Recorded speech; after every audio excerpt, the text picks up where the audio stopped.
জাকির হোসেন সেন্টু, যুগ্ম আহ্বায়ক যুবদল নারায়ণগঞ্জ মহানগর।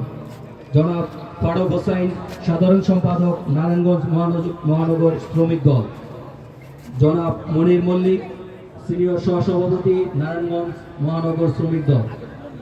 জনাব হামজা হাবিব কিশোর, বিশিষ্ট ব্যবসায়ী ও সমাজসেবক।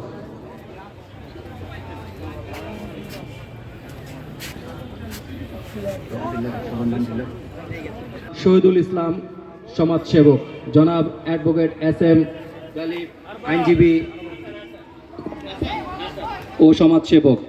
জনাব ইমরান কাউসার, ব্যবসায়ী ও সমাজসেবক। জনাব শাহ আলম, ব্যবসায়ী ও সমাজসেবক। জনাব হাজি আলম চান, ব্যবসায়ী ও সমাজসেবক।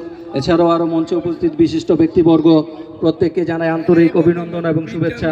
মহামূল্যবান সময় আপনারা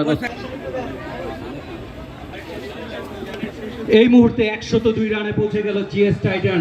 কংগ্রেচুলেশন, মাত্র 5 ওভার 1 বল তারা ব্যাটিং করেছে।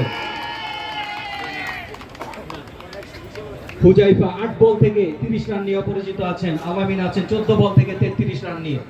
চমৎকার ব্যাটিং করছেন, বোলারদেরকে একবারে 31 বল থেকে 102 রান। লুফে নিলেন উইকেট রক্ষক আরিফ, দলীয় ক্যাপ্টেন। চমৎকার বোলার রাসেল, তিনি কিন্তু উইকেটটি তুলে নিলেন।